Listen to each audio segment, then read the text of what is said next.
আসসালামু আলাইকুম। আজকে প্রবাস তথ্য সেন্টার প্রবাসীদের কথা বলে প্রবাসীদের সাথে চলে। মালয়েশিয়ার কুয়ালালামপুর আন্তর্জাতিক বিমানবন্দর থেকে ৫১ বাংলাদেশিকে আটক করেছে দেশটির সীমান্ত নিয়ন্ত্রণ ও সুরক্ষা সংস্থা AKPS। সংস্থাটি বলেছে, আটক বাংলাদেশিরা অবৈধভাবে মালয়েশিয়া প্রবেশের চেষ্টা করে প্রয়োজনীয়তা পূরণে ব্যর্থ হওয়ায় তাদের প্রবেশ প্রত্যাখ্যান করা হয়েছে। দেশটির স্থানীয় সময় গত বৃহস্পতিবার কুয়ালালামপুর বিমানবন্দর থেকে তাদের আটক করা হয়।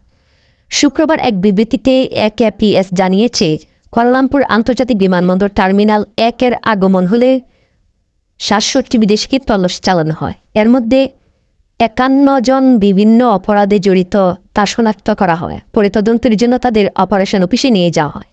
পরিদর্শনে দেখা গিয়েছে তারা বিভিন্ন অপরাধ করেছে, যার মধ্যে রয়েছে ভুয়া হোটেল বুকিং, নথি ব্যবহার ও অভিবাসন চেক এড়ানোর চেষ্টা করা। AKPS জানায়, ৫১ জন বাংলাদেশিকে ইমিগ্রেশন আইন ১৯৫৯ ৬৩ এর শর্তে পূরণের ব্যর্থ হওয়ার কারণে মালয়েশিয়া প্রবেশের অনুমতি দেওয়া হয়নি।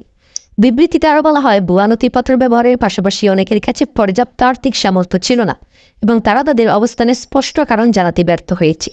এমনকি কেউ কেউ স্বীকার করেছে তারা মালয়েশিয়া কাজের জন্য এসেছেন। ৫১ বাংলাদেশিকে দ্রুত সময়ের মধ্যে ফেরত পাঠানো হবে বলে ওই বিবৃতিতে জানানো হয়। এই ছিল আজকে প্রবাস তথ্য সেন্টারের সর্বশেষ আপডেট। পরবর্তী আপডেট পেতে চাইলে সঙ্গে থাকুন। ধন্যবাদ।